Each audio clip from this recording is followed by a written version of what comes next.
Welcome back serial lovers. Secretary எப்படியாவது பாடுபட்டு மனோஜுக்கு ரோகிணிக்கு divorce வாங்கி கொடுக்காம தடுத்துருவாங்க. அதை முதல்ல எப்படி தடுக்கிறது அப்படின்னு முத்து மீனா ரெண்டு பேரும் யோசனை பண்ணி ஒரு வேலையை செய்யறாங்க. இதை பத்தி டீட்டெயிலா இந்த எபிசோட ப்ரோமோ ப்ரெடிக்ஷன்ல நம்ம இன்னைக்கு பார்க்கலாம். மீனாவும் முத்துவும் போய் அந்த அந்த அசோசியேஷன் செக்ரட்டரிய பார்த்து பேசுறதுக்காக மீனாவும் முத்துவும் போனாங்க. அவங்க மத்தவங்க கிட்ட பேசுறத பார்த்துட்டு நம்ம போனோம்னா நம்ம வேலைக்கு ஆகாது. ஒண்ணு எப்படியாச்சும் மனோஜ் வந்து பேசணும், இல்லாட்டி அத்தை வந்து பேசணும். மனோஜும் பேச போறதில்ல, அத்தையும் பேச போறதில்ல, வேற ஏதாச்சும் பிளான் பண்ணலாம் அப்படின்னு சொல்லி மீனா முத்து கிட்ட சொல்றாங்க. முத்து சொல்றாரு, எதுக்கும் மனோஜ் இன்னொரு தடவை கூப்பிட்டு பார்க்கலாம். அவர் இங்க வந்தா மட்டும்தான் அந்த பிரச்சனை தீரும் அப்படிங்கறத அவருக்கு முதல்ல புரிய வைக்கலாங்க. அதுக்கப்புறம் நம்ம யோசனை பண்ணலாம் அப்படின்னு சொல்றாங்க. ஆமா மீனா, அது புரியவே மாட்டேங்குது. அவனுக்கு ரொம்ப பிடிவாதமா நின்றுட்டு இருக்கான். ஏதாச்சும் ஒண்ணு பண்ணணும் அப்படின்னு சொல்லிட்டு சரி வா வீட்டுக்கு போலான்ட்டு வீட்டுக்கு போயிடுறாங்க. வீட்டுல வந்து தலை வலியேன்னு உட்காந்துட்டு இருக்காங்க. அண்ணாமலை பாக்குறாரு, என்னடா முத்து என்னாச்சு அப்படின்னு சொல்லவும், மாமா அந்த செக்ரட்டரி போய் பார்க்க போனோம் அப்படின்னு சொல்றாங்க. அந்த உமன்ஸ் வெல்ஃபேர் செக்ரட்டரி இருக்காங்கல்ல, அவங்கள பார்க்க போனோம் அப்படிங்கிற மாதிரி சொல்றாங்க. மீனா, என்னமா ஆச்சு, நீங்க ஏதாச்சும் பேசுறீங்களா அப்படின்னு கேக்குறாங்க. எங்க அப்பா பேசுறது, அவங்க கிட்ட போய் பேசலான்ட்டு போனா அவங்க மத்தவங்க கிட்ட பேசுறத பார்த்தாவே நமக்கு பயமா இருக்குதுப்பா. நானும் மீனாவும் போய் பேசினா ஒரு யூஸுமே இல்லப்பா. ஒண்ணு மனோஜ் வரணும், அம்மா தான் ஏற்கனவே சொதப்பிட்டாங்க. சோ அவங்கள கூட்டிட்டு போறதுல நோ யூஸ். மனோஜ் வந்து பேசி தன்னோட தரப்பு பிரச்சனைய சொன்னாதான்பா. அங்க ஏன் மனோஜை கூட்டிட்டு போக வேண்டியதானே? எங்கப்பா கூட்டிட்டு போறது? நானும் மீனாவும் போய் கடையில மனோஜை கூப்பிட்டோம், ஆனா வரமாட்டேன்ட்டான்ப்பா. நான் எப்பயுமே நேர்மையா தான் போவேன்னு ஓவரா வேற பில்டப் கொடுத்துட்டான்ப்பா. இதுல வேற நம்ம தங்கச்சி வேற வந்து சொல்லிட்டு போச்சுப்பா. இந்த உமன்ஸ் வெல்ஃபேர் அசோசியேட்டோட செக்ரட்டரி இருக்காங்கல்ல, ஃபர்ஸ்ட் எடுத்தோடனே ஸ்மூத்தா தான் டீல் பண்ணுவாங்களாமா. அதுக்கப்புறம் டிவோர்ஸ் வாங்காம இருக்கிறதுக்காக என்ன வேணாலும் போராட்டம் பண்ணுவாங்களாமா. இப்படி போராட்டம் பண்ணுனா மனோஜோட கடைக்கும் பிரச்சனை, அது மட்டும் இல்லாம மனோஜோட வாழ்க்கைக்கே பிரச்சனைப்பா. சொன்ன அந்த மனோஜ் புரிஞ்சுக்க மாட்டேங்கிறான்ப்பா அப்படின்னு சொல்றாங்க. இப்ப என்னதான் பண்ணணுங்கிறடா அப்படின்னு கேட்கும்போது, அந்த அம்மா கிட்ட வந்து நம்ம பேசணும்ப்பா. ஃபர்ஸ்ட் மனோஜ் அவனை பத்தி நல்லா டீட்டெயிலா சொல்லணும். பார்லர் அம்மா என்னென்ன பண்ணுச்சு, என்னென்ன தப்பு பண்ணுச்சு, என்னென்ன உள்டா வேலைலாம் பண்ணுச்சோ அது எல்லாத்தையும் சொல்லணும்பா. அப்படின்னாதான் தெரியும்ல அப்படின்னு சொல்றாங்க. மனோஜ் வரட்டும், நான் பேசுறேன் அப்படின்னு சொல்றாரு. அண்ணாமலை கரெக்டா அங்க விஜயா வர்றாங்க. என்னாச்சு அப்படின்னு கேட்டோடனே அதுக்கப்புறம் தங்கச்சின்னு சொல்லிட்டு ஒரு பொண்ணு வருவாங்களா, அவங்க வந்து பேசுனது அப்புறம் நடந்த விஷயத்த ஃபுல்லா இவங்க சொல்றாங்க. இதை கேட்டு திருத்துன்னு முழிக்கிறாங்க. விஜயாவும், என்ன உன் மகன் என்ன வரமாட்டேன்னு சொல்லிட்டு இருக்கான். இவங்களும் எத்தனையோ தடவை முத்துவும் பேசியிருக்கான், ரவியும் பேசியிருக்கான். ஆனா என்ன ஒரு புடிவாதம், என்ன படிச்சேன்னு சொன்னா பெரிய ஆளா அப்படின்னு சொல்லி மனோஜ பயங்கரமா நார கிழிச்சிட்டு இருக்கிறாரு அண்ணாமலை. இதை கேட்டுட்டு விஜயா சொல்றாங்க, சரி நான் அவங்கிட்ட பேசுறேன் அப்படின்னு சொல்றாங்க. கரெக்டா அங்க மனோஜ் வர்றாரா. டேய் மனோஜ், என்னடா பண்ணிட்டு இருக்கிற அப்படின்னு விஜயா புடிச்சு திட்டுறாங்க. என்னம்மா சொல்றீங்க? முத்து வந்து பேசுனதுக்கு நீ என்னமோ அங்க போக மாட்டேன்னு சொன்னியாமா அந்த செக்ரட்டரி பார்க்க. அம்மா நான் எதுக்குமா போகணும்? எனக்கு அவங்களுக்கு என்ன இருக்கு? எதுனாலும் கோர்ட்ல பாத்துக்கலாம். டே லூசுத்தரமா பேசாதடா. கோர்ட்டில் பாத்துக்கலாம்னு சொல்லிட்டு இருந்தேன்னா கோர்ட்ல நீ பாத்துக்கிட்டு தான் இருக்க முடியும், ஒன்னும் பண்ண முடியாது அப்படின்னு முத்து சொன்னோடனே, அம்மா பாத்தையாம்மா முத்து எப்படி பேசுறான்னு. டே முட்டாள் மாதிரி நீ தாண்டா பண்ணிட்டு இருக்க மனோஜ், நான் சொல்றத முதல்ல கேளு. நீ அந்த செக்ரட்டரி போய் பார்த்து பேசினே தான் ஆகும். நான்லாம் வர முடியாது, ஏன்னா அந்த பண பிரச்சனையிலே எனக்கு பெரிய தலைவலி ஆயிருச்சு. நான் ஒண்ணு நினைச்சு போனா கடைசியில அது ஒண்ணாயிருச்சு. அதனால நீ நேரா போய் இந்த ரோகிணி என்னென்ன பண்ணாலும் அதை பூரா சொல்லுடா அப்படின்னு சொல்றாங்க. மா இல்லம்மா நான்லாம் போக முடியாதுமா அப்படின்னு சொல்றாரு. ஆனா நல்லா புடிச்சு 2 வாங்கி விட்டு நீ முதல்ல போ அப்படின்னு சொல்லி திட்டுறாங்க விஜயா. சரிம்மா நீ சொன்னதுக்காக வேணா அந்த முத்து கூட நான் போயிட்டு வரேன், அந்த செக்ரட்டரியை பார்த்துட்டு வரேன் அப்படின்னு சொல்றாங்க.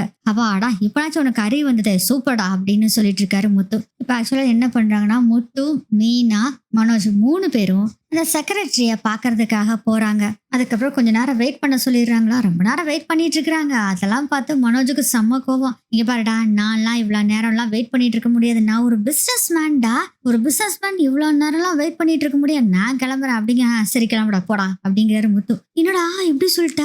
ஆமாண்டா, பார்லர் அம்மாட்ட இருந்து உனக்கு விடுதலை கிடைக்கணும்னா இரு, இல்லையா இப்படியே எழுந்திரிச்சு கிளம்பி போ அப்படின்னு சொல்றாங்க. முத்து பேசாம கமுக்கமா உட்காந்துக்கிறாரு. மனோஜ் உனக்குலாம் இப்படிதான் சொல்லணும் அப்படின்னு சொல்லி அமைதியா இருந்துக்கிறாரு. முத்துவும் கொஞ்ச நேரத்துக்கு அப்புறம் மனோஜை கூப்பிடுறாங்க. மனோஜ், மீனா, முத்து 3 பேரும் உள்ள போறாங்க. இவங்கள பார்த்த உடனே செம்ம காண்டாயிடுறாங்க. நீங்க எதுக்கு இப்ப வந்தீங்க, முதல்ல வெளியே போங்க அப்படின்னு சொல்லி அந்த செக்ரட்டரி பயங்கரமா சத்தம் போடுறாங்க. முத்து சொல்ற, மேடம் மேடம் நாங்க சொல்றத கொஞ்சம் கேளுங்க மேடம் அப்படின்னு சொல்றாங்க. என்னப்பா கேட்க சொல்றா, உங்க அம்மா வந்து எனக்கு லஞ்சம் கொடுக்குது, என்ன நினைச்சிட்டு இருக்குது உங்க அம்மா, அப்பனா நீங்க எல்லா பெண்களை நீங்க கொடுமைப்படுத்துவீங்க, நாங்க பாத்துக்கிட்டு லஞ்சம் வாங்கிட்டு சும்மா இருக்கணும்னு நினைக்கிறீங்களா? மேடம் மேடம் யாரோ ஒருத்தர் தப்பா மிஸ்லீட் பண்ணிட்டாங்க மேடம், அதனாலதான் எங்க அம்மா இப்படி பண்ணிட்டாங்க, இங்க இப்படி பண்ற ஆளெல்லாம் இல்ல மேடம் அப்படின்னு சொல்லி எவ்வளவோ சமாதானப்படுத்துறாரு. அப்பதான் மீனா சொல்றாங்க, மேடம் நானும் அந்த வீட்டு மருமக தான் மேடம், எனக்கும் அவங்கள பத்தி தெரியும் மேடம். மேடம் நாங்க சொல்றத கொஞ்சம் முழுசா கேளுங்க. நான் ஃபர்ஸ்ட் சொல்றோம், நீங்க ரோகிணி சொன்னதை முழுசா காது கொடுத்து கேட்டீங்கல்ல, அதே மாதிரி நாங்க சொல்றதையும் கொஞ்சம் காது கொடுத்து கேளுங்களேன் மேடம் அப்படின்னு மீனா சொல்லவும் கொஞ்சம் காமாகறாங்க. சரி என்ன விஷயம் சொல்லுங்க அப்படின்னு சொல்லவும் மீனா தான் ஃபர்ஸ்ட் ஸ்டார்ட் பண்றாங்க. மேடம் நீங்க நினைக்கிற மாதிரி ரோகிணி ரொம்ப நல்ல பொண்ணுலாம் இல்ல மேடம். இங்க பாருமா, அம்மா உன் பேர் என்னம்மா? என் பேரு மீனா மேடம். இங்க பாரு மீனா, ரோகிணி நல்ல பொண்ணா கெட்ட பொண்ணா அப்படிங்கறதெல்லாம் எனக்கு கொஞ்சம் கூட அது தேவையும் இல்ல, தெரிஞ்சுக்க வேண்டிய அவசியமும் இல்ல. ரோஹிணிய அவங்க மாமியாரும் மனோஜும் கொடுமைப்படுத்திருக்காங்கல்ல, அதுக்கான தீர்வை தான் நாங்க கொடுக்க போறோம். ஆனா மனோஜ் நீங்க நினைக்கிற மாதிரி டிவோர்ஸ் நாங்க கொடுக்கவே மாட்டோம் மனோஜ் அப்படின்னு சொல்லவும், ஐயோ மேடம் அப்படிங்கும்போது எங்க கொஞ்சம் பேசாம இருங்க அப்படின்னு சொல்லிட்டு மீனா பேசுறாங்க. மேடம் ப்ளீஸ் மேடம் நாங்க சொல்றதை கேளுங்க, எங்க தரப்பு நியாயத்தை கேளுங்க மேடம். சரிம்மா சொல்லு மேடம், நீங்க நினைக்கிற மாதிரி ரோகிணி ரொம்ப நல்ல ஆளெல்லாம் இல்ல மேடம், இவங்க கணவருக்கு ரொம்ப நேர்மையாவே நடந்துக்கல மேடம். என்னம்மா சொல்ற? எங்க அத்தை கொஞ்சம் பணத்தை ஆசை பிடிச்சவங்க தான், நான் இல்லைன்னு சொல்லல, ஆனா மத்தவங்களுக்கு யாருக்கும் பாதிப்பு தர்ற மாதிரி எதுவுமே பண்ண மாட்டாங்க. அப்புறம் மேடம் ரோகிணி என்ன பண்ணிருக்காங்கன்னா, மனோஜ புடிச்சு போச்சு, அதனால ரோகிணி நான் பணக்காரி அப்படின்னு சொல்லி எங்க அத்தை கிட்ட இன்ட்ரடியூஸ் ஆயிருக்காங்க. என் அத்தையும் ரொம்ப ஆசைப்பட்டு மனோஜ் அவருக்கு கல்யாணம் பண்ணி வச்சுட்டாங்க. ஆக்சுவலா என்ன சொல்லியிருக்காங்கன்னா, ரோகிணி மலேசியால அவங்க அப்பா பெரிய கோடீஸ்வரன் அப்படிங்கிற மாதிரி சொல்லி வச்சுட்டாங்க மேடம். இதை அவங்க நம்பி கல்யாணமும் பண்ணி வச்சுட்டாங்க. என்னம்மா சொல்ற? ஆமா மேடம். இதுக்கு மட்டும் கேட்டு நீங்க அசந்து போனா எப்படி? இன்னும் நிறைய சொல்றோம், நீங்க அதெல்லாத்தையும் கேட்டுட்டு முடிச்சுட்டு நீங்களே ஒரு முடிவெடுங்க மேடம் அப்படின்னு சொல்லிட்டு ரோகிணி அதுக்கப்புறம் அவங்க அப்பா மலேசியால இருந்தாருன்னு சொன்னது, அதுக்கப்புறம் மலேசியால ஜெயில இருக்காரு அவங்க அப்பான்னு சொன்னது, மலேசியா விஷயத்த ஃபுல்லா சொல்லி முடிக்கிறாங்க. இது வந்து ஒரு நாள் எங்களுக்கு தெரிஞ்சது மேடம். தெரிஞ்ச உடனே எல்லாருமே பயங்கர கோவப்பட்டு சண்டை போட்டோம், இல்லைன்னு சொல்லல. ஆனா எங்க மாமனார் என்ன சொன்னாரு தெரியுங்களா? நம்ம வீட்டுக்கு வந்த மருமகளை துன்பப்படுத்தக்கூடாது அப்படின்னு சொல்லி அந்த தடவையும் மன்னிச்சு விட்டாரு. இது எவ்வளவு பெரிய தப்பு மேடம். ஆனா எங்க மாமனார் மன்னிச்சாரு, மறுபடியும் சாதாரண இதுக்கு வந்துட்டாங்க. இன்னொரு விஷயத்த சொல்லணும்னா, என் மாமியாருக்கு பிடிச்ச மருமகளே இந்த ரோகிணி தான் மேடம். முதல்ல பணக்கார பொண்ணுன்னு பிடிச்சது, மறுபடியும் பணக்கார இல்லைன்னு தெரிஞ்ச பின்னாடியும் பிடிச்சது மேடம். அதுதான் உண்மை. ஆனா அவங்க வச்சிருந்த நம்பிக்கைக்கு கேடு விளைவிக்கிற மாதிரியே ஒரு தப்பான விஷயத்த மறைச்சு வச்சிருந்தாங்க மேடம். அப்படி என்னம்மா தப்பான விஷயத்த மறைச்சு வச்சிருந்தாங்க அப்படின்னு கேக்குறாங்க செக்ரட்டரி. அப்பதான் மீனா சொல்றாங்க, மேடம் ரோகிணிக்கு ஏற்கனவே கல்யாணம் ஆயிருச்சு மேடம். என்னம்மா சொல்ற? ஆமா மேடம், ஃபர்ஸ்ட் மேரேஜ், யாருக்குமே தெரியாது எங்களுக்கு, கல்யாணம் ஆகி அவங்களுக்கு ஒரு 10 வயசு பக்கம் இருக்கிற ஒரு பையனும் இருக்கா மேடம். அதை எல்லாத்தையுமே மறைச்சிட்டு தான் மனோஜ கல்யாணம் பண்ணாங்க, அதுதான் உண்மை. இதெல்லாம் எங்கிட்ட சொல்லலையே ரோகிணி, அதை எப்படி மேடம் சொல்லுவாங்க அப்படின்னு முத்து சொல்லும் போதே, இருங்க நான் பேசிட்டு இருக்கேன்ல அப்படின்னு சொல்லிட்டு மீனா சொல்றாங்க, மேடம் ஆனா இந்த கல்யாணம் ஆன விஷயம் ஏற்கனவே மனோஜ் அவங்களுக்கு தெரியும்னு சொல்லி ரோகிணியும் சொன்னாங்க. ஆனா உண்மையா மனோஜுக்கு தெரியாது மேடம், அதுதான் உண்மை. கணவருக்கும் தெரியாது, மாமியார் வீட்டுக்கும் தெரியாது. இது எல்லாத்தையுமே மறைச்சுதான் ரோகிணி மனோஜ் கூட வாழ்ந்துட்டு இருந்தாங்க மேடம். ஒரு கட்டத்துல நானும் எங்க வீட்டுக்காரு முத்துவும் தான் இந்த விஷயத்த நாங்க கண்டுபிடிச்சோம், வீட்லயும் வந்து சொன்னோம். ஆனா கோர்ட்ல ரோகிணி என்ன சொன்னாங்கன்னா, மனோஜுக்கு இந்த விஷயம் தெரியும்னு சொன்னாங்க அப்படின்னு சொல்லவும் மனோஜ் சொல்ற, ஆமா மேடம் கோர்ட்ல அப்படிதாங்க மேடம் சொன்னா, ஆனா உண்மையில எனக்கு எதுவுமே தெரியாது மேடம், அதுதான் உண்மை அப்படின்னு சொல்லிட்டு அதுக்கப்புறம் கோர்ட்ல நடந்த தில்லாலங்கடி விஷயம் இருக்குது பாத்தீங்களா, அந்த விஷயத்த பூரா சொல்றாங்க. அப்படியே எல்லாத்தையும் பிளைட்ட மாத்தி எல்லாமே பொய்யா சொல்லி மனோஜுக்கு மேலதான் தப்பு, ரோகிணி மேல எந்த தப்புமே இல்ல அப்படிங்கிற மாதிரி ஜோடிச்சாங்கல்ல வழக்க, அது எல்லாத்தையுமே பக்காவா மீனா சொல்றாங்க. இது எல்லாத்தையும் கேட்ட செக்ரட்டரி, இப்படி இல்லாம பொண்ணு இருக்கும் அப்படின்னு அசந்து போறாங்க. ஆமா மேடம் உண்மைதான் மேடம், இது மாதிரிதான் நடந்துச்சு, ரோகிணி நீங்க நினைக்கிற மாதிரி நல்ல பொண்ணு எல்லாம் இல்ல மேடம். அப்புறம் சாட்டையில அடி விழுந்ததுன்னு சொன்னாங்கல்ல, எதனால அப்படின்னு தெரியுங்களா? மனோஜை ஏமாத்தி பண்ணிட்டு இருந்தாங்க. ஒரு தடவை மனோஜ் ஒரு கிறுக்குத்தனமா அப்படின்னு, ஹலோ மீனா அப்படிங்கும் போதே முத்து சொல்றாரு, டே கொஞ்சம் பேசாம இரு, பேசுறால பேசிட்டு விடு அப்படின்னு சொல்றாங்க.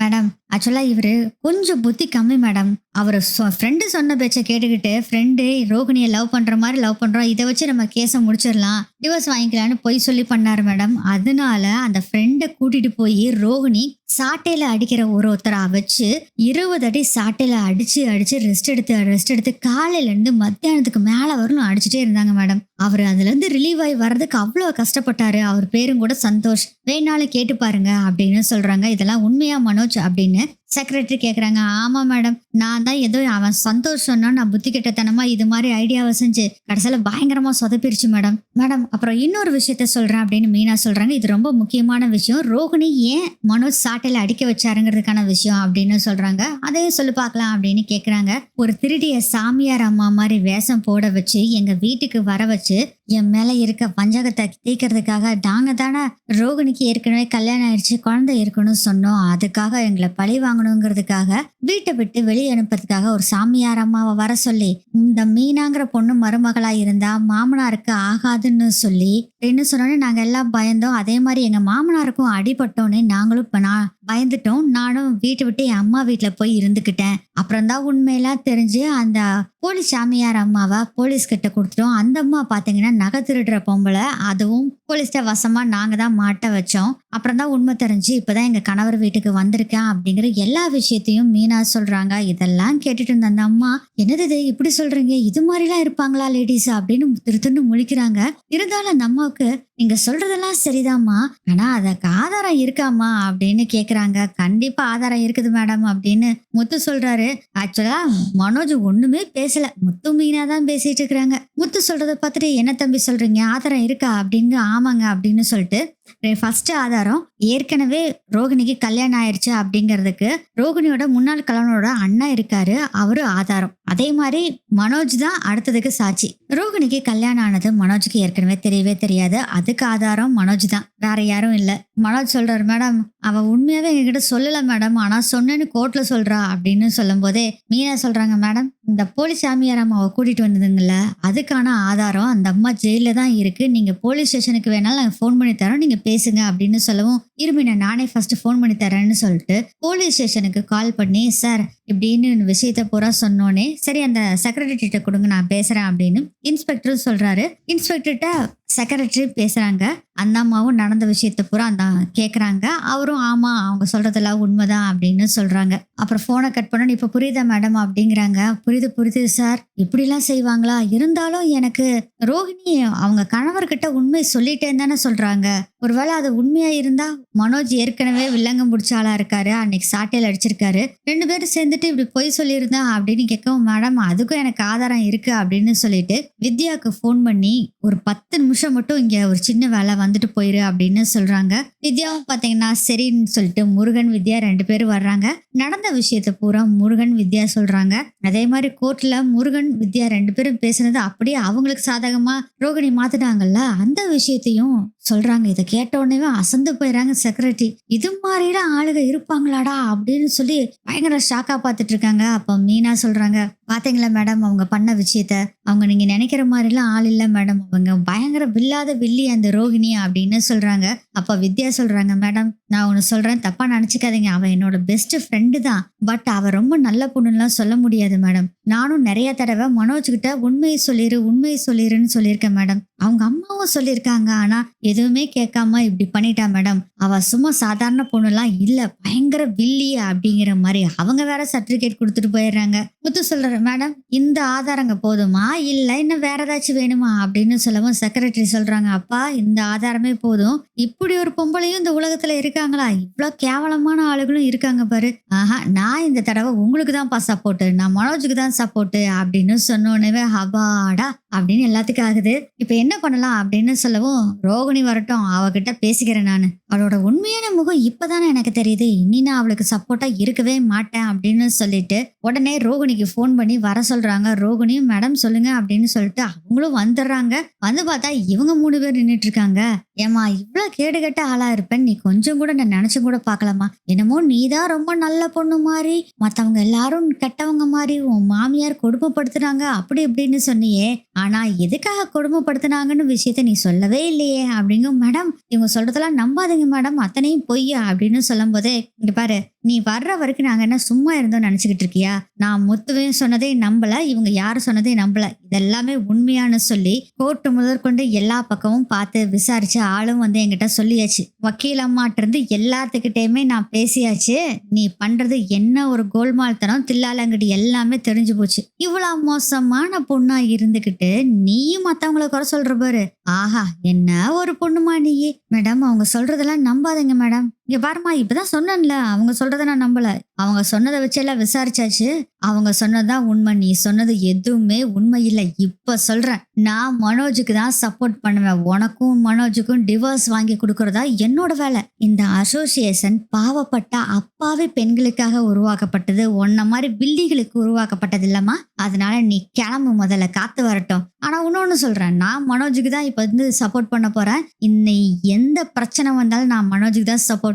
இதுக்கு எல்லாத்துக்கும் காரணம் முத்து, மீனா தான். அப்புறம் இன்னொரு விஷயம் சொல்றேன், உனக்கு டிவோர்ஸ் வாங்கி கொடுக்கறது தான் எனக்கு முதல் வேலையே அப்படின்னு சொன்னோடனே, மேடம் நீங்க ஓவரா போய்கிட்டு இருக்கீங்க மேடம், என்னோட விஷயத்துல நீங்க தலையிடாதீங்க. நீங்க யாரு தலையிடுறதுக்கு அப்படின்னு ரோகிணி பேசுறாங்க. என்னது, நான் யாரு தலையிடுறதுக்கா? நீ தானே வந்து என் மாமியார் அடிச்சா, என் புருஷன் கொடுமைப்படுத்தினா அப்படின்னு வந்து சொன்ன. நீ தான் எங்க கிட்ட வந்து சொன்னியே தவிர, நான் வந்து உங்க மாமியார் அடிச்சாரான்னு நானா வந்து கேட்டேன்? நீ தானே வந்து கேட்ட. தீவிரமா ஆராய்ஞ்சு பார்த்த பின்னாடிதான் தெரியுது இதுல யாரு மேல தப்பு இருக்குன்னு. நீ மட்டும் மனோஜ் கிட்ட சொல்லியிருந்தா அப்பயே பிரச்சனை முடிஞ்சிருக்கும். எல்லாத்துக்கிட்டையும் மறைச்சு மறைச்சு நீ மட்டும் சந்தோஷமா வாழ்ந்தா போதும். உன் குழந்தைய பத்தி நினைக்கல, உன் வாழ்க்கை மட்டும் தான் முக்கியம்னு நினைச்சு நீ வாழணும்னு நினைச்ச பாரு. அதுலதான் நீ நிக்கிறப்போ. உன்ன மாதிரி ஒரு பொம்பளை இந்த உலகத்துல பார்த்ததே இல்ல. அவ குழந்தைக்காக தான் வாழ்க்கையவே சாக்ரிஃபைஸ் பண்ணிக்கிட்டு எப்படி எப்படி வாழ்ந்துட்டு இருக்காங்க. ஆனா உன்னோட சுயநலமான வாழ்க்கைக்காக உன் குழந்தையவே நீ தள்ளி வச்சுட்டு வாழ்ந்த பாரு. நீ எல்லாம் ஒரு மனுஷியா? மேடம், வார்த்தையை அளந்து பேசுங்க மேடம் அப்படின்னு சொல்றாங்க ரோகிணி. ஏய், அவங்க சொல்றதுல என்னடி தப்பு இருக்கு? நீ அப்படிப்பட்ட ஆளுதானே ரோகிணி அப்படின்னு மீனா சொல்றாங்க. மீனா, கொஞ்சம் நீங்க பேசாம இருந்துக்குங்க, நானும் அவங்களும் பேசிட்டு இருக்கோம் அப்படின்னு சொல்லவும், இங்க பாரு, உங்க கூட பேசுறதுக்குலாம் எனக்கு டைமே இல்லை. நீ முதல்ல கிளம்பு. நான் சொன்ன மாதிரி மனோஜுக்கு தான் சப்போர்ட் பண்ணுவேன். நீ என்ன இனி வாதாடினாலும் சரி, உன்னோடதுல என்னென்ன தப்பு இருக்குன்னு கண்டுபிடிச்சு அதை எப்படி உடைச்சு மனோஜுக்கு டிவோர்ஸ் வாங்கி கொடுக்கறதா எங்க வேலை. நீ கிளம்பு முதல்ல அப்படின்னு சொல்லவும், அப்ப ரோகிணி சொல்றாங்க, ஓஹோ, இப்படி நீங்க சொல்றீங்களா, அதையும் பாத்திரலாம். இப்ப வேணா அந்த மனோஜுக்கு சப்போர்ட் பண்ணிட்டு இருப்பீங்க. மனோஜ் எங்க கூட தான் வாழ்ந்து ஆகணும். நீங்க என்னதான் செஞ்சீங்கனாலும் சரி, நான் அதை பத்தி எனக்கு கவலையே இல்லை. ஆனா நான் தான் ஜெயிப்பேன். வேணும்னாலும் பாத்துக்கங்க, நான் சேலஞ்ச் விடுறேன். இந்த ஜென்மத்துக்கு முழுவதுமே மனோஜுக்கு நான் தான் வைஃப். நீ என்ன பண்ணுவியோ பண்ணிக்கோ அப்படின்னு சொல்லி செக்ரட்டரி கிட்டே சேலஞ்ச் விட்டுட்டு அங்க இருந்து போறாங்க. அப்படி போறப்பே முத்து மீனாவை பார்த்து முறைச்சுக்கிட்டே, என்ன உண்மை போற அவங்க கிட்ட சொல்லிட்டா நாங்க பயந்துருவோமா? ஜெயிச்சவனுக்கு ஒரு வழி, தோத்தவனுக்கு 1000 வழி. ஏதாச்சும் ஒரு வழியை பிடிச்சி நான் பாரு ஜெயிச்சு காமிக்கிறேன், மனோஜ் கூட வாழ்ந்து காமிக்கிறேன் பாரு, உங்ககிட்ட சேலஞ்ச் விடுறான் அப்படின்னு சொல்லிட்டு முத்து மீனா கிட்ட சேலஞ்ச் விடுறாங்க. முத்து சொல்றாரு, சரி சரி, போ போ போ, பாத்துக்கலாம், கிளம்பு அப்படின்னு சொல்றாரு. அப்படியே மனோஜ் கிட்ட வர்றாங்க. என்ன மனோஜ், ஜெயிச்சுட்டேன்னு நினைப்போ, உனக்கு இன்னும் டிவோர்ஸ் கிடைக்கல. என்கிட்ட இருந்து வாழ்நாள் முழுவதும் டிவோர்ஸ் கிடைக்காது. ஒண்ணு நீ என் கூட வாழணும், இல்லையா நீ இப்படியே தனியா தான் இருக்கணும் அப்படின்னு சொல்லிட்டு சிரிச்சுக்கிட்டு அங்க இருந்து அப்படியே போறாங்க ரோகிணி. செக்ரட்டரி சொல்றாங்க, அப்பா சாமி, இது மாதிரி ஒரு பொண்ணை நான் பார்த்ததே இல்ல. ஃபர்ஸ்ட் டைம் வந்தப்போ பவ்யமா பம்மிக்கிட்டு அழுதுகிட்டு பேசிக்கிட்டு இருந்தா, இங்க பாரு என்னம்மா பேசுறா. நானும் கூட பாவம், இந்த பொண்ணு கணவனும் மாமியாரும் கொடுமைப்படுத்துறாங்கல்ல நினைச்சுக்கிட்டு இருந்தேன். இப்போ எங்கிட்ட சேலஞ்ச் விடுறப்பதான் தெரியுது இவளோட விஸ்வரூபமே என்னன்னு. இவளெல்லாம் மனோஜ் எப்படி மனோஜ் கல்யாணம் பண்ணி வாழ்ந்தீங்க அப்படின்னு சொல்லவும், மேடம் அதை நான் மறக்கிறதுக்கு விரும்புறேன் மேடம், ப்ளீஸ் விட்டுருங்க அப்படின்னு சொல்றாங்க. முத்து சொல்றாரு, மேடம் எங்களை புரிஞ்சுக்கிட்டுக்கு ரொம்ப நன்றி அப்படின்னு சொல்லவும், தம்பி நீங்க மட்டும் வந்திருந்தீங்கன்னா நான் கேட்டிருக்க மாட்டேன். நீங்க மீனாவை கூப்பிட்டு வந்து பேச விட்டீங்க பாருங்க, அவங்க சொன்ன பின்னாடிதான் நான் முழுசாவே நம்பினேன். அதுக்கப்புறம் ஆராய்ந்து பார்த்த பின்னாடிதான் தெரிஞ்சது இவ எவ்வளவு பெரிய மோசமான ஆளு அப்படின்னு. நீங்க கவலைப்படாதீங்க, மனோஜுக்கும் ரோகிணிக்கு டிவோர்ஸ் வாங்கி கொடுக்கறது எங்களோட பொறுப்பு. இதுக்கு என்னென்ன ஸ்டெப் எடுக்கணும், என்னென்ன பண்ணணும்னு சொல்லி நம்ம யோசனை பண்ணி கண்டிப்பா செய்யலாம். அப்புறம் இன்னொரு விஷயம், உங்க அம்மா கிட்ட சொல்லி வைங்க தம்பி, இந்த லஞ்சம் கொடுக்கறது இந்த வேலையெல்லாம் பண்ண வேண்டான்னு அப்படின்னு சொல்லவும், ஐயோ மேடம், எங்க அம்மா அப்படி இல்லை மேடம், யாரோ அவங்கள தப்பா மிஸ்லீட் பண்ணிருக்காங்க போல இருக்கு மேடம். அதனாலதான் இப்படி பண்ணிட்டாங்க. வேற ஒண்ணும் இல்ல. எங்க செக்ரட்டரி சொல்றாங்க, இங்க பாருங்க தம்பி, அப்புறம் நம்ம மருமகளை என்னதான் அவங்க தப்பு செஞ்சாலும் இப்படி சாட்டையில அடிக்கிறதுலாம் பெரிய தப்பு, பெரிய அஃபென்ஸ், பெரிய விஷயமா மாறி இருக்கும். என்னமோ இது சின்ன விஷயமா இப்படியே முடிஞ்சிருச்சு. இனிமேல் இப்படி பண்ணக்கூடாது அப்படின்னு சொல்லவும், ஐயோ மேடம் அப்படிலாம் பண்ண மாட்டாங்க மேடம். இதோ இங்க நிக்கிறான் பாருங்க அந்த முட்டா பையன் மனோஜ். இவனாலதான் மேடம் அவன் தப்பா ஏதோ யோசனை பண்ணியிருக்கிறான் மேடம். அதே மாதிரி அம்மாவுக்கும் யாரோ உங்களுக்கு பணம் கொடுக்க சொல்லி இப்படி மிஸ்லீட் பண்ணிட்டாங்க மேடம். அதனாலதான் இப்படி ஆயிட்டாங்க. இது நடக்காது மேடம், மன்னிச்சிருங்க மேடம் அப்படின்னு சொல்லி முத்துவும் சொல்றாரு. மீனாவும் சொல்றாங்க, ஆமா மேடம், எங்க அத்தை அப்படிலாம் பண்ண மாட்டாங்க மேடம். அவங்களும் கொஞ்சம் இவரோட அண்ணன் மாதிரி தான், அப்பப்போ இப்படி கிறுக்குத்தனமா பண்ணிடுவாங்க மேடம் அப்படின்னு சொன்னோடனே மனோஜ் அப்படி கோவமா முறைகிறாரு. கொஞ்சம் பேசாம இருடா அப்படின்னு முத்து சொல்றாரு. மேடம் ப்ளீஸ் மேடம் அப்படின்னு, சாரி மேடம் அப்படின்னு சொல்றாங்க. பரவாயில்லம்மா இருக்கட்டும், இனி எதுனாலும் சரி நான் உங்ககிட்ட பேசுறேன். மனோஜ் கேஸ் எப்போ ஹியரிங் வருதோ அதுக்கு முன்னாடி எனக்கு 2 நாளைக்கு முன்னாடி சொல்லிட்டாங்கன்னாவே போதும். நான் என்னென்ன ஸ்டெப் எடுக்கலாம்னு சொல்லி நம்ம முதல்ல பிளான் பண்ணிக்கலாம் அப்படின்னு சொல்றாங்க. ஓகே மேடம் ரொம்ப நன்றி அப்படின்னு சொல்லிட்டு முத்து, மீனா, மனோஜ் 3 பேர் வர்றாங்க. மனோஜ் ரொம்ப தேங்க்ஸ் மேடம் அப்படின்னு சொல்லவும், நீங்க என்ன பண்றீங்க அப்படின்னு மனோஜ் கிட்ட கேக்குறாங்க. நான் பல டிகிரி படிச்சிருக்கேன், நான் இப்போ ஷோரூம் வச்சிருக்கேன், நான் ஒரு பிசினஸ் மேன் அப்படின்னு அளந்து விட்டுட்டு இருக்காரு. போதும் போதும்டா உன்னோட தற்பெருமை போதும் வாடா அப்படின்னு சொல்லிட்டு அப்புறம் கூட்டிட்டு வர்றாங்க இவங்க 3 பேரும். அப்புறம் வீட்டுக்கு வந்த பின்னாடி நடந்த விஷயத்த எல்லாத்தையுமே சொல்றாங்க. இதை கேட்டோடனே விஜயக்கா அப்பாடா அப்படின்னு இப்பதான் நிம்மதியா இருக்குது. இதெல்லாம் பார்த்து அண்ணாமலை சொல்றாரு, பாத்தையா முத்து மீனா போய் எப்படி கேஸ சூப்பரா முடிச்சுட்டு வந்திருக்காங்க பாரு அப்படின்னு சொன்னோடனே, பரவாயில்ல அப்படின்னு வருது. வசிஷ்டர் வாயில வந்த மாதிரி இருக்குது போ விஜயா அப்படின்னு. மீனா நீ அல்டிமேட்டா பேசிட்ட மீனா அப்படின்னு அண்ணாமலை சொல்றாரு. ஆமாப்பா பயங்கரமா பேசுனா, நானே அசந்து போயிட்டேன் ஒரு சமயம் தெரியுமா அப்படின்னு சொல்லிட்டு இருக்காரு முத்து. இதெல்லாம் பார்த்த மனோஜ் சொல்றாரு, ஆமா ஆமா பேசுனாங்க, என்னமோ அந்த வெல்ஃபேர் இதுல செக்ரட்டரி லேடிஸ்க்கு சப்போர்ட் பண்றதுனால பேசுனாங்க, இவங்க பேசுனதான் கேட்டாங்க. இல்லைன்னா நான் பேசுறதுன்னு வச்சுக்கோங்க சூப்பரா பேசி இதை விட செம்மையா முடிச்சிருப்பேன் அப்படின்னு சொன்னோன்னே, டேய் நீ பேசுன லட்சணம் தான் தெரியுமே, ஏதாச்சும் ஒன்னா குளறுபடி பண்ணி வச்சிருப்ப, கடைசியில அந்த அம்மா உனக்கு சப்போர்ட் பண்ணல, ரோகிணிக்கு தான் சப்போர்ட் பண்றேங்கிற மாதிரி கொண்டு வந்து விட்டுருப்ப. மீனா இருக்கவும் மீனா பேசுறதும் தான் ஆச்சு அப்படின்னு சொல்லும் போதே மீனா சொல்றாங்க, மாமா நான் பேச மட்டும் தான் செஞ்சேன், அதுக்கான ஆதாரத்தை எல்லாம் இவரு தான் கொண்டு வந்தாரு அப்படின்னு முத்துவ சொல்றாங்க. அப்பா நான் ஏற்கனவே இதெல்லாம் யோசனை பண்ணி விட்டலாம்ப்பா, நான் போயிருந்தேன், அதனாலதான் வித்யா கிட்டையும் ஏற்கனவே பேசியிருந்தேன், இன்ஸ்பெக்டர் கிட்டையும் ஏற்கனவே பேசியிருந்தேன்ப்பா, அதனாலதான் போனோடனே இதெல்லாம் செய்ய முடிஞ்சுது அப்படின்னு அண்ணாமலை கிட்ட முத்து சொல்லிட்டு இருக்காரு. சரி சரி இதெல்லாம் பேசுனது போதும், இப்ப என்ன பண்றது அப்படின்னு விஜயா கேக்குறாங்க. வேற என்ன பண்றது, எப்போ மனோஜுக்கு கோர்ட்டுக்கு கேஸ் ஹியரிங் வருதோ அதுக்கு 2 நாளைக்கு முன்னாடி அந்த செக்ரட்டரி அம்மா சொல்லியிருக்காங்க, அவங்க கிட்ட சொல்லி என்ன பண்றது அப்படின்னு கேக்குறாங்க விஜயா. அதுக்கு முத்து சொல்றாருமா, அவங்க கிட்ட சொன்னாதாம்மா அடுத்த ஸ்டெப் என்ன பண்ணலாம், ரோகிணிக்கு ஆப்போசிட்டா என்னென்ன காய்களை நகர்த்தலாம் அப்படின்னு அவங்க பிளான் பண்ணுவாங்க அப்படின்னு முத்து சொல்றாரு. எப்படியோ முத்து ரோகிணி கிட்ட இருந்து மனோஜ்க்கு டிவோர்ஸை முதல்ல வாங்கி கொடுக்கணும், அதுதான் எனக்கு தேவை அப்படின்னு அண்ணாமலை சொல்றாரு. கண்டிப்பா வாங்கிடலாம்ப்பா, ஒரு வழியா எப்படியோ இந்த பிரச்சனையை தீர்த்தாச்சுப்பா, அடுத்தது மனோஜுக்கு டிவோர்ஸ் வாங்கி கொடுக்கணும், அதுதான் முக்கியம் அண்ணாமலை கிட்ட சொல்லிட்டு இருக்காரு முத்து. சரிடா நீங்க டயர்டா இருப்பீங்க, போய் படுங்க, ரொம்ப லேட் ஆயிடுச்சு அப்படின்னு சொல்றாரு அண்ணாமலை. அதுக்கப்புறம் எல்லாரும் சாப்பிட்டு அங்க போய் படுக்க போறாங்க. முத்து சொல்றாரு, எப்படியோ மீனா செம்மையா முடிச்சிட்ட பாரு அப்படின்னு சொல்லி பாராட்டிட்டு இருக்காரு மீனாவை. அப்ப மீனா சொல்றாங்க, நீங்க மட்டும் என்ன சூப்பரா நீங்களும் பேசுனீங்க, என்னமோங்க உங்க அண்ணனை இந்த ரோகிணி கிட்ட இருந்து டிவோர்ஸ் வாங்கி கொடுத்தா போதுங்க, அதுக்காக தாங்க இத்தனையும் செஞ்சது. அந்த ரோகிணி பாருங்க அத்தையும் இந்நேரம் மாட்டி விட்டுருப்பா, எப்படியோ அத்தையும் பிரச்சனை இல்லாம தப்பிச்சுக்கிட்டாங்கல்ல, அதுவே போதுங்க அப்படின்னு சொல்றாங்க மீனா. உன்னோட நல்ல மனசு யாருக்கும் புரிய மாட்டேங்குது மீனா, அம்மா பாரு நீ இத்தனை செஞ்சிருக்க ஆனா கண்டுக்கவே இல்லை பாத்தியா அப்படிங்க. பரவாயில்ல விடுங்க இருக்கட்டும், நம்ம குடும்பத்துக்கு அதான இதெல்லாம் செய்யறேன் அப்படின்னு மீனா சொல்லிக்கிட்டு இருக்காங்க. முத்துவும் அப்படியே பாராட்டிட்டு இருக்காரு. மீனாவை ரொம்ப ஹாப்பியா இருக்காங்க. இப்படிதான் இந்த எபிசோடு நகரும்னு நினைக்கிறேன்.